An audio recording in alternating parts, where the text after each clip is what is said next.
The stars had always been quiet. For 300 years, humanity reached into the darkness of space, built colonies on distant worlds, and found nothing but empty planets and silent moons. They began to believe they were alone. They were wrong. Commander Kongdon stood on the bridge of the UEN Sovereign, staring at the holographic display before him. His hands were steady, but his heart was not. In all his years of service, he had never seen anything like this. 1,000 ships hung at the edge of the solar system. They were massive, dark, and covered with strange symbols that hurt his eyes to look at. "Commander," his first officer said quietly, "they are hailing us." Doan nodded slowly. This was the moment humanity had dreamed about and feared in equal measure. First contact. He straightened his uniform and took a deep breath. Put them through. A scream. What appeared was not human. It was tall, perhaps 3 meters, with a body like an insect. It had 6 arms, each ending in sharp claws. Its head was covered in hard plates, and its eyes were black and endless. When it spoke, its voice was like stones grinding together. "I am Orvax of the Velthary Dominion. You are the species called human.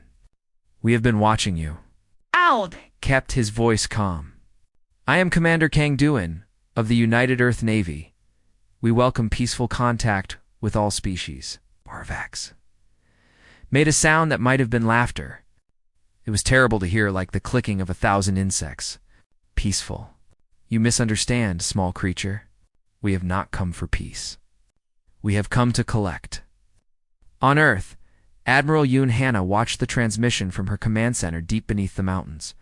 She was a small woman with gray hair and hard eyes. She had fought in 3 wars and won them all. But as she watched the alien speak, she felt something she had not felt in decades. Fear. Orvax continued speaking. "The Velthary Dominion has ruled this arm of the galaxy for 10,000 years. We control 37 species. Some serve as soldiers. Some serve as workers. Most serve as food. This is the natural order. The strong rule. The weak serve. And what do you want from us?" Doan asked. "We have studied you. Your species is soft, slow, fragile. You have no natural weapons, no armor, no venom. You require constant feeding and watering.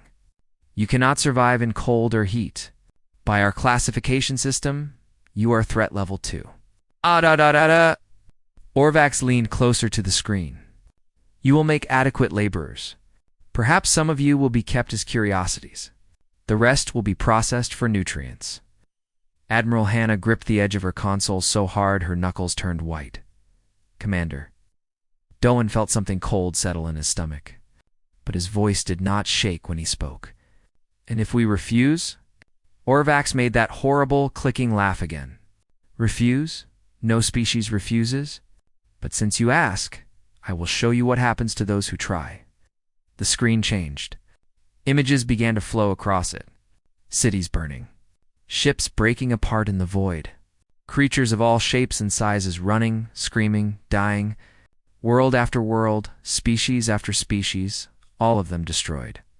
The images went on for a long time. When they finally stopped, Orvax spoke again. 112 species have tried to resist the Dominion. 112 species no longer exist. Their worlds are glass. Their people are genetic samples in our archives. That is what awaits those who refuse us." Doan was silent for a long moment. He looked at his crew. They were afraid he could see it in their eyes. But there was something else there, too. Something hard and bright, like a flame that would not die. He turned back to the screen. "I understand.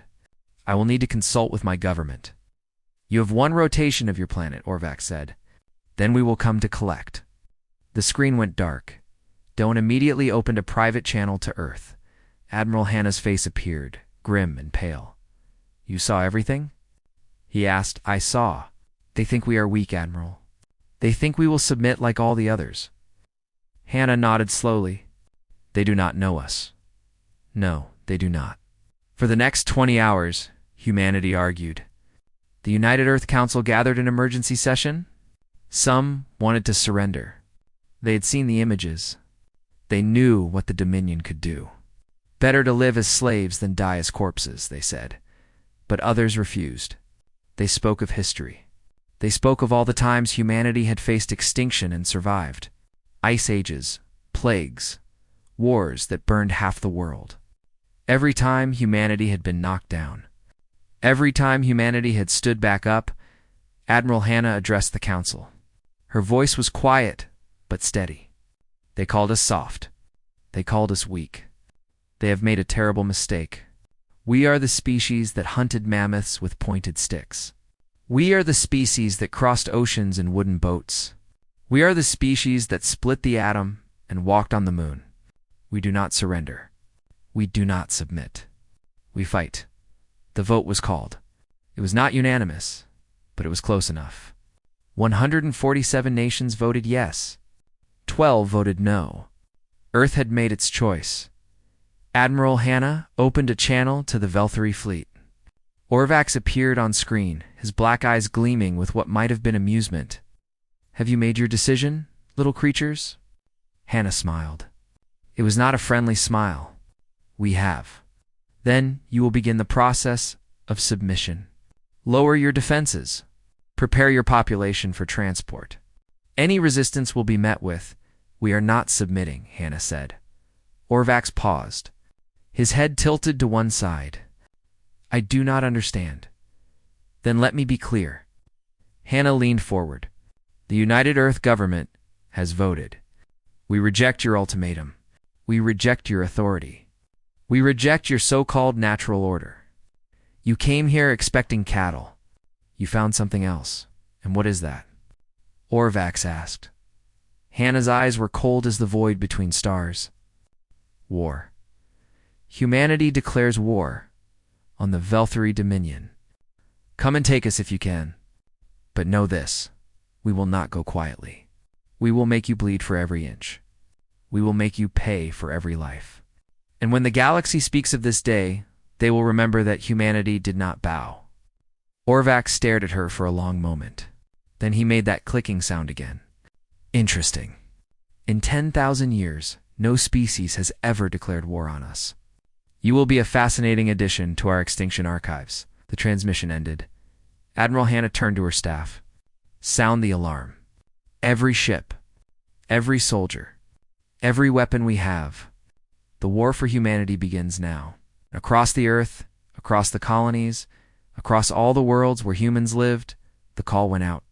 They were no longer alone in the universe, and they were going to fight. The Velthary sent 50 warships to Earth. It was a standard pacification fleet, the same size they had used to conquer 100 worlds before. They expected the operation to take 3 days. By their calculations, humanity would resist for perhaps 12 hours before breaking. Then the collection would begin. They did not understand what they were facing, Captain. Park Jiho sat in the command chair of the Black Fang, a stealth destroyer hidden in the shadow of Mars. He was young for a captain, barely 30 years old, with a thin face and calm eyes. Around him, his crew waited in perfect silence. They had been waiting for 6 hours. They would wait for 6 more if needed. Enemy fleet approaching designated kill zone, his sensor officer whispered. Jiho nodded. All ships, hold position. Wait for my signal. The Velthary fleet moved through the solar system like predators walking into a trap they did not see. Their ships were massive and powerful, bristling with weapons that could crack planets. But they were not prepared for what humanity had built in secret. For 200 years, humanity had looked at the stars and wondered, what if we are not alone? What if something is out there? And what if that something is hostile? They had prepared. In secret laboratories and hidden shipyards, they had built weapons that no alien had ever seen. Ships that could bend light around themselves and become invisible. Missiles that could think and hunt. Soldiers who had been trained since childhood to fight and die without fear. The Velthary did not know any of this. They only knew that humanity was a threat level to species. Soft, weak, easy prey. They learned the truth in blood. Now, Jiho said. 120 human ships appeared out of nothing. They had been hidden behind asteroids, buried in the dust of Saturn's rings, floating silent and dark in the void. Now they came alive all at once. Missiles streaked across the darkness. Energy beams cut through Velthary hulls like hot knives through flesh. Ships that had conquered 1,000 worlds exploded in silence. The Velthary fleet tried to respond. They fired their weapons, but human ships were already moving, dancing through the void like ghosts. They tried to form defensive positions, but human missiles were too fast, too smart. They tried to retreat, but there was nowhere to go. In 3 hours, it was over. 50 Velthary warships became 50 clouds of burning debris. Not a single human ship was lost. Jiho looked at the destruction on his screen. He did not smile. There would be more battles, and many would not be so easy. But today, humanity had sent a message. They were not cattle. They were something far more dangerous. The news of the defeat reached the Dominion High Command. At first, they did not believe it. A standard pacification fleet destroyed? By a threat level to species. It was impossible. There must be some misstock. But there was no mistake, and worse was still to come. On the colony world of New Busan, Governor Shinari received word that a Velthary invasion force was approaching. 80,000 soldiers coming to collect the colony's 30,000 inhabitants. The math was simple. There was no way to win. Nari was a small woman with gray-streaked hair and eyes that had seen too much. She had built this colony from nothing. She knew every street, every building, every family. She loved this world, and she would not let the Velthary take it. She gathered her people in the central square. They looked at her with fear in their eyes. They had heard the stories about what happened to species that resisted. "I will not lie to you," Nari said. "The enemy is coming. They are stronger than us. They have more soldiers, more weapons. By any calculation, we should lose." The crowd was silent. Children clung to their parents. Old men and women held hands. "But we are not going to lose," Nari continued, "because we are not going to fight their war. We are going to fight our war. And our war has only one rule. They will not take us alive." She explained the plan. It was simple and terrible. The colonists would go underground, into the bunkers that had been built for mining operations. They would seal themselves in with enough supplies to last for months. And above them, on the surface, Nari would leave a gift for the Velthary. 17 fusion charges, hidden across the colony. The Velthary landed 3 days later. They spread across the colony like a dark tide, searching for the humans they had come to collect. They found empty buildings, empty streets, empty everything. Where were the cattle? Then the ground shook. The fusion charges detonated all at once. The explosion was visible from orbit. When the dust settled, the colony was a wasteland of craters and ash. 60,000 Velthary soldiers were dead. The colonists emerged 3 weeks later, covered in dust but very much alive. Narai stood in the ruins of her world and looked up at the sky. She knew the Velthary would send more ships. She knew they would be angry, but she also knew something else. She knew that humanity would never stop fighting. Not until the last human was dead. And maybe not even then. The Dominion High Council received the reports with growing horror. A fleet destroyed. An army buried. A species that refused to behave like prey. What was happening? They searched their archives. For 10,000 years, the Velthary had kept records of every species they had encountered. Millions of files, billions of data points. Surely somewhere in all that information, there was something that could explain what humanity was. They found it in an ancient database, a file that had not been accessed in 8 million years. It was marked with a red symbol that meant only one thing: extinctional level, danger. The file described a species from the early days of the galaxy, a species that had been impossible to control, a species that would rather die than submit, a species that had destroyed the previous galactic order and then vanished without a trace. They were called the precursors. And according to the genetic analysis, humans shared 4% of their DNA with them. The High Council stared at each other in silence.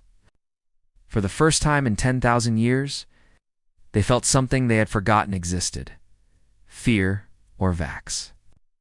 The ambassador who had laughed at humanity was summoned before the council. They demanded answers. How had he failed to see the danger? Why had he provoked these creatures? But Orvax had no answers. He had followed procedure. He had done what the Dominion always did. It was not his fault that these humans were insane. The council made a decision.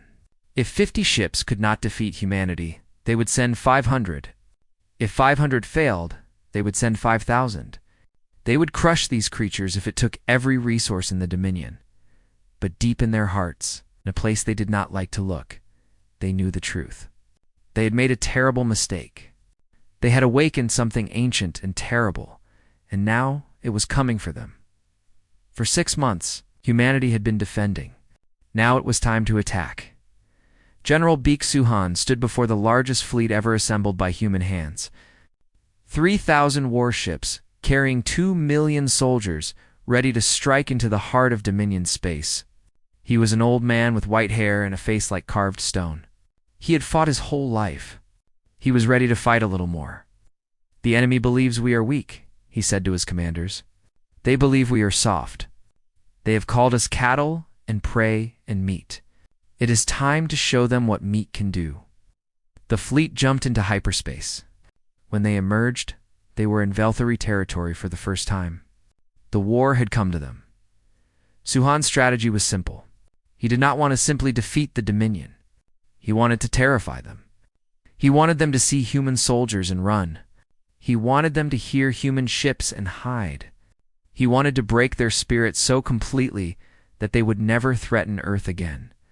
The first target was a Velthari supply station called Terminus Gate. It was heavily defended, protected by 100 warships and 10,000 soldiers. The Velthari believed it was unbreakable.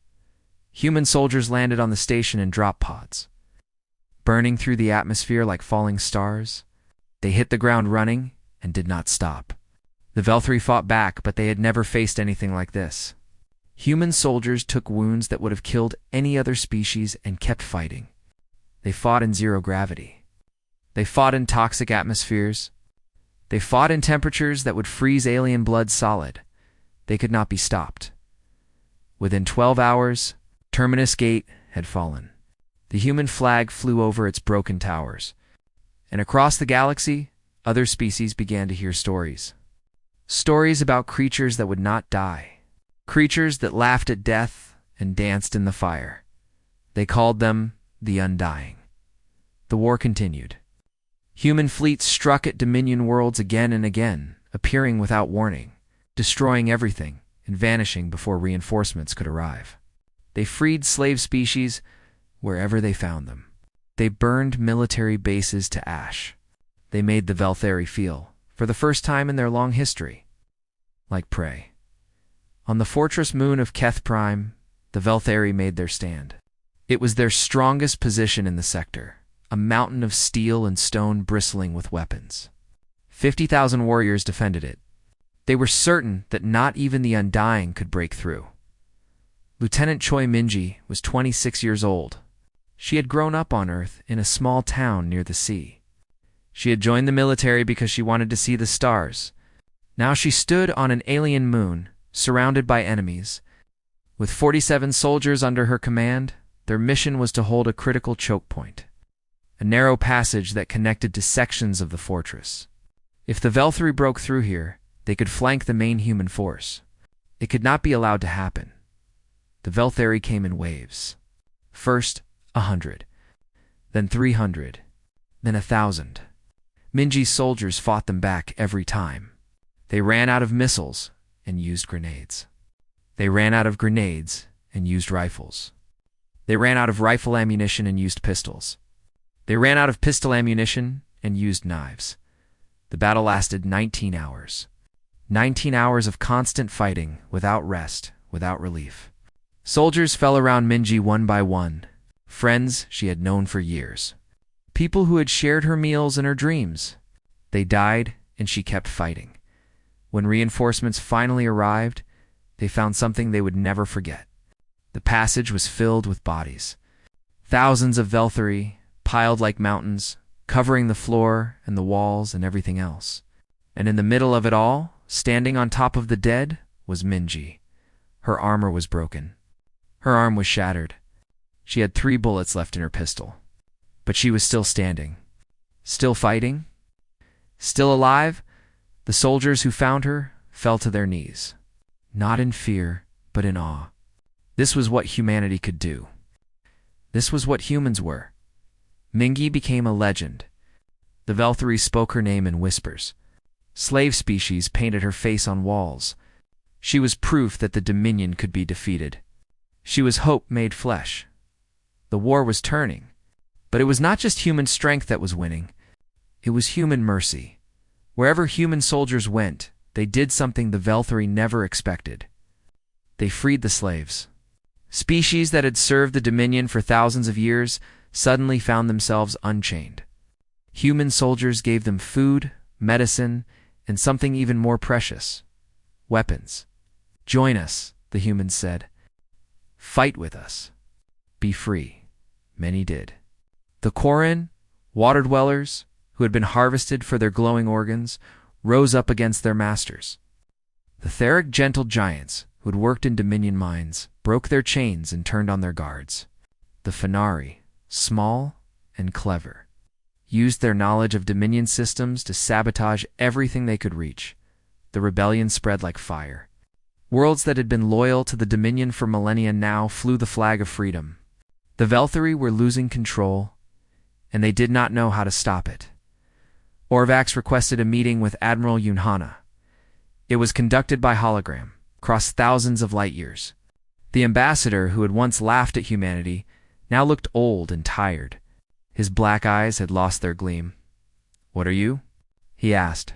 Hannah looked at him with something that might have been pity. "We are human." "No, you are something else. Something we have never seen.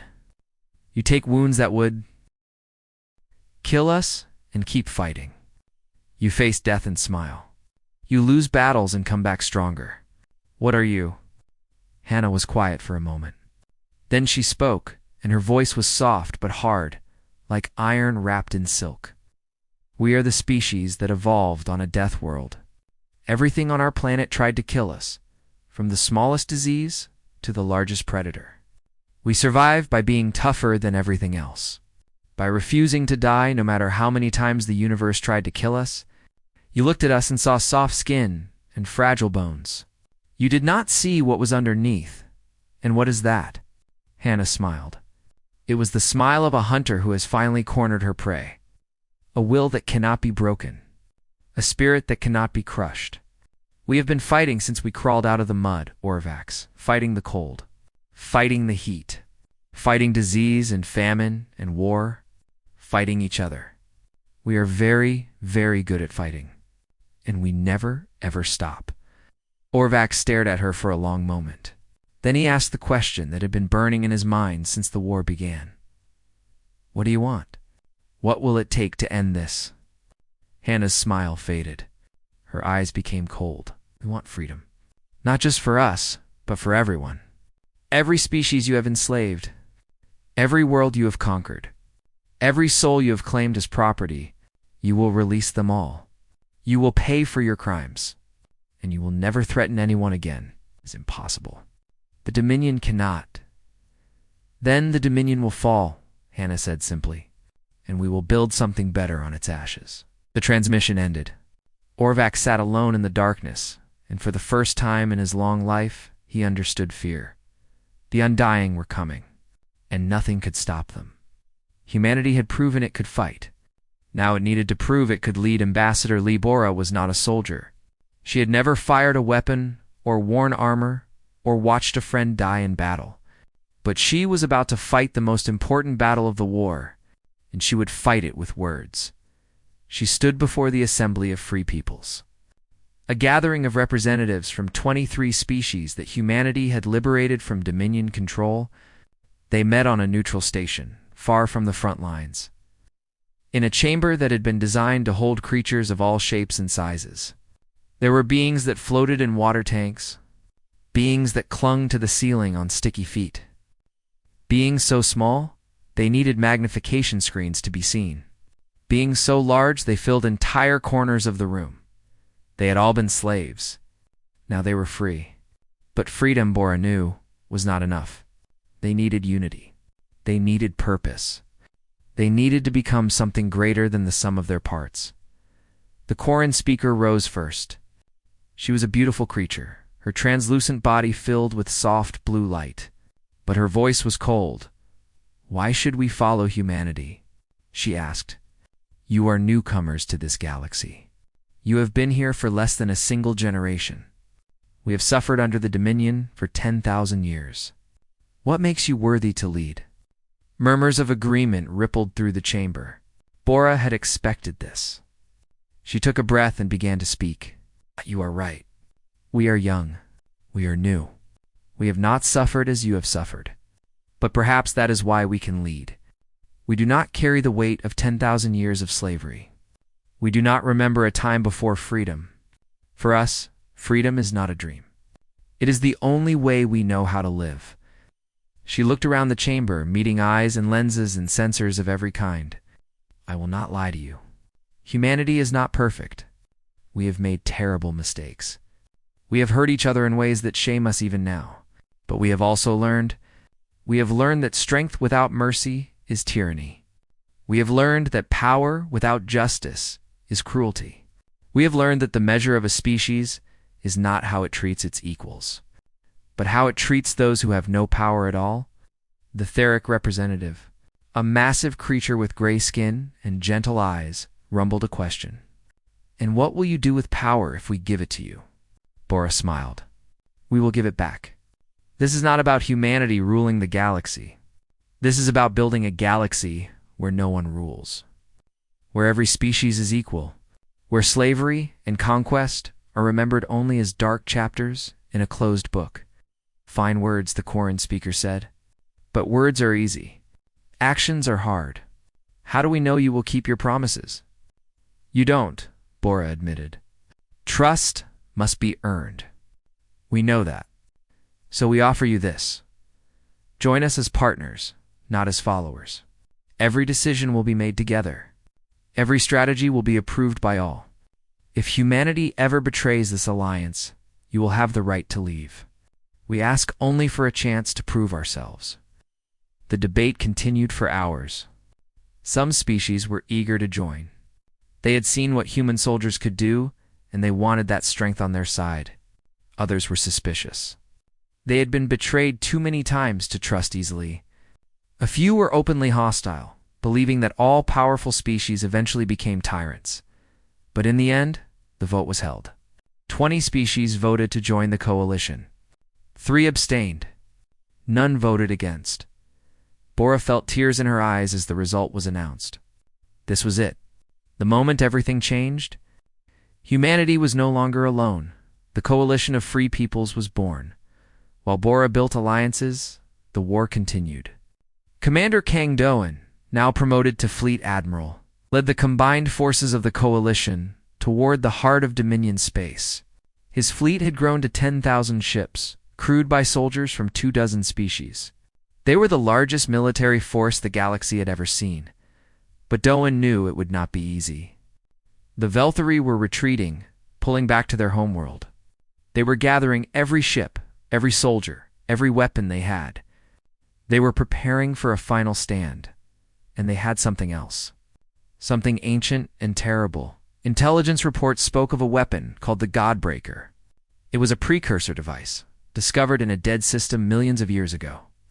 The Velthari had never used it because they had never needed to. It could destroy entire star systems. It could end the war in a single flash of light. Doan studied the reports in his quarters, his face grim. If the Velthari activated the Godbreaker, everything would be lost. Not just humanity. Not just the coalition. Everything. Admiral Hannah appeared on his screen. She looked tired, but her eyes were still sharp. "You've seen the intelligence," she said. "Yes. Can we stop it?" Doan was quiet for a moment. Then he nodded slowly. "Maybe if we move fast enough. If we catch them before they can fire, and if we don't, then we all die." He said it simply, without emotion. It was just a fact. Hannah nodded. Then don't fail, Admiral. The galaxy is counting on you. The fleet moved faster now, pushing their engines to the limit. They crossed Dominion space in weeks instead of months. Behind them, liberated worlds celebrated their freedom. Ahead of them, the Velthari homeworld waited. Velterra was a dark planet, orbiting a dying star. Its surface was covered with cities that stretched from pole to pole, home to trillions of Velthari. Above it, the Dominion's remaining fleet gathered, wall of ships ready to fight to the last. And in orbit, the Godbreaker waited. It was massive, the size of a small moon, covered with symbols that hurt to look at. Ancient, terrible. Reddy Doan gathered his commanders for a final briefing. They were a strange group, these leaders of the coalition. Some were human, some were not. But they all shared the same look in their eyes. The look of beings who had come too far to turn back. "We have one chance," Doan said. "We need to disable the Godbreaker before they can fire it. That means a ground assault on the control center, while our fleet keeps their ships busy. A ground assault on Velthera." One of the Theric commanders rumbled. "That world is a fortress. Billions of soldiers. Defenses that have been building for 10,000 years. I know, we will lose many lives. I know that too." Doan looked around the room.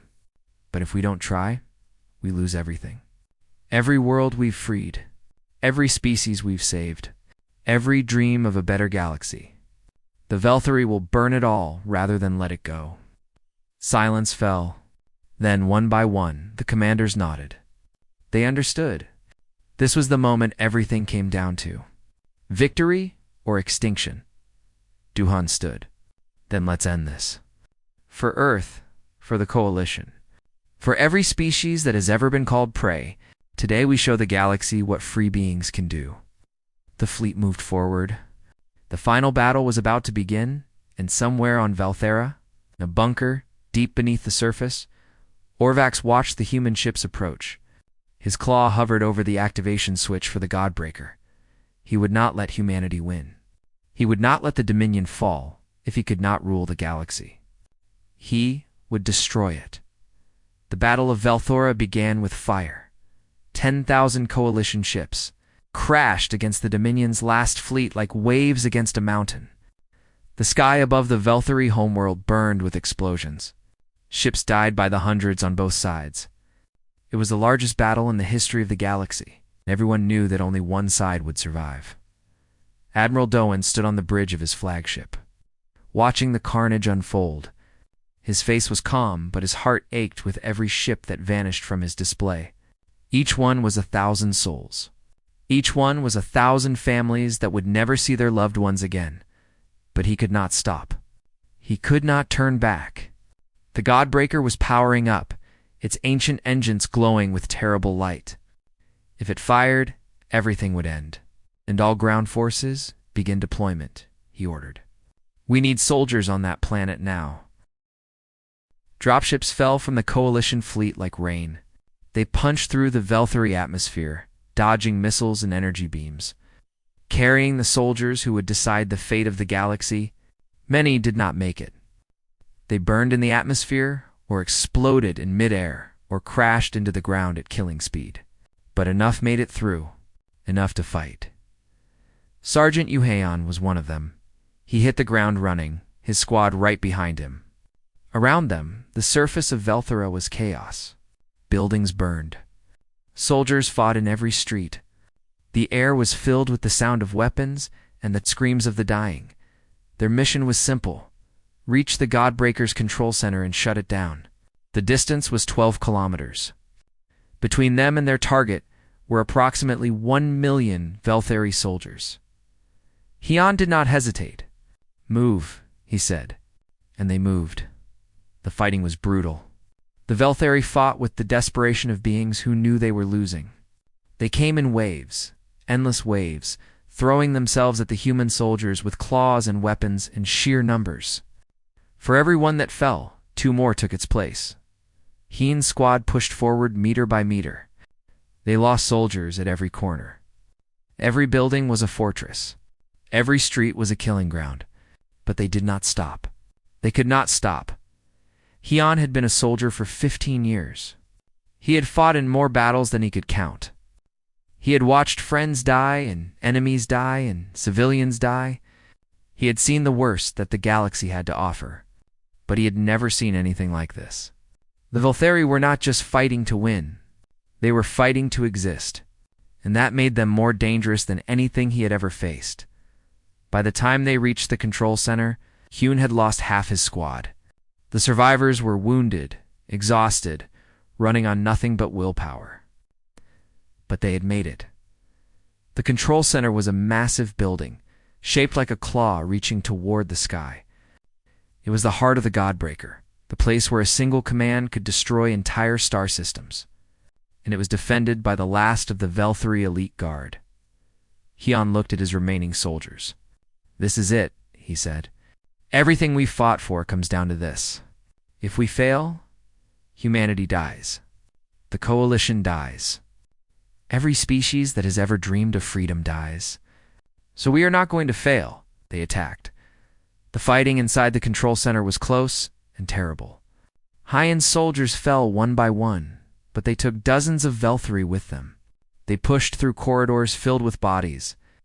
They fought in rooms where the walls were painted with blood. They never stopped. They never surrendered.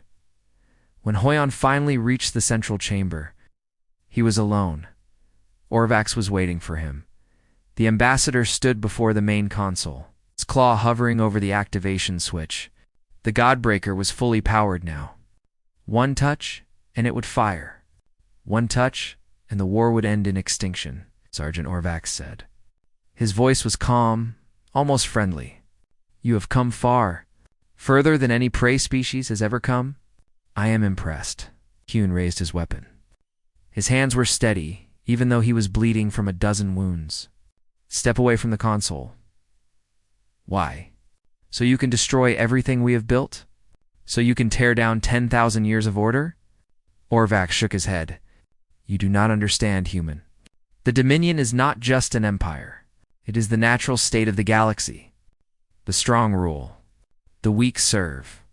That is how it has always been. That is how it will always be." Hune said. "That's how it was. Things change." Orvax made that clicking sound that passed for laughter.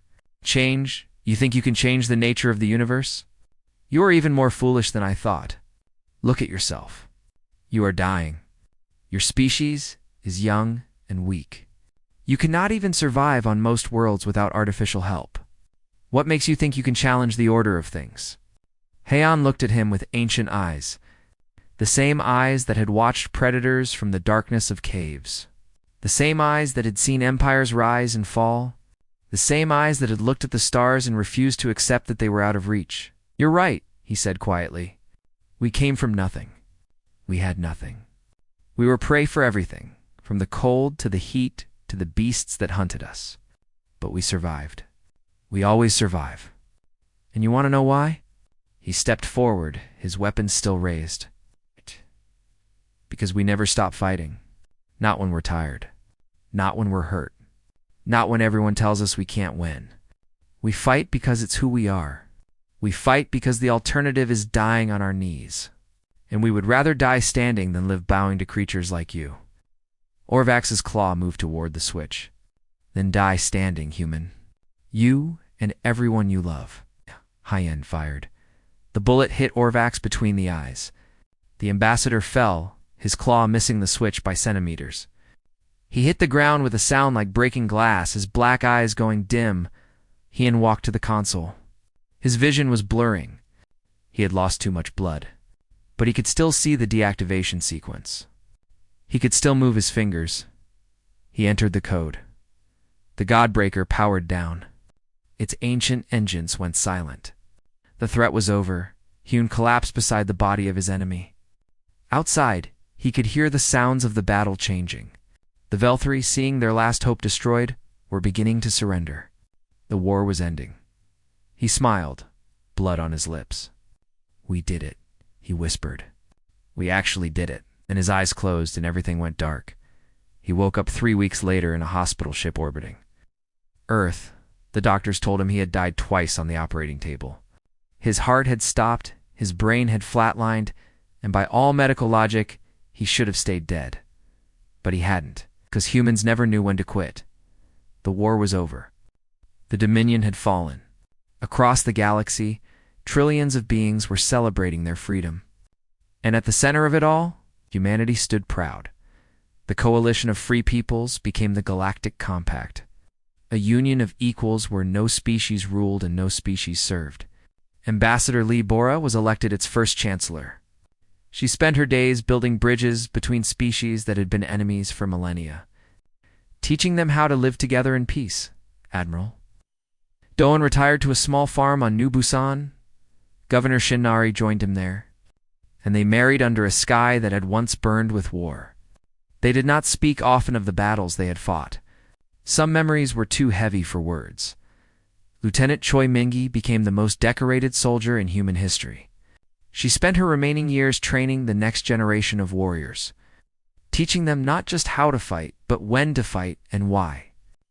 Her students went on to become peacekeepers, guardians of a galaxy that no longer needed conquerors, and Sergeant Yu-hin, the man who had killed the last emperor of the Dominion, became a symbol, not of war, but of what war could achieve when it was fought for the right reasons. His face was painted on walls across 1,000 worlds. His name was spoken in 100 languages. He represented everything humanity had proven, that the small could defeat the great, that the weak could overcome the strong, that freedom was worth any price. Years later, an alien historian wrote the definitive account of the war. He titled it The Galaxy's Deadliest Species, and in its final pages, he asked the question that everyone wanted answered: what made humans so different?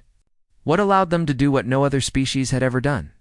His answer was simple. They refused to accept reality, he wrote. Every other species in the galaxy looked at the Dominion and saw an unchangeable fact. The strong ruled, the weak submitted. That was simply how things were. But humans looked at that same reality and said, no, we will not accept this. We will change it or die trying. And that refusal, that stubborn, impossible, magnificent refusal, was the deadliest weapon in the galaxy.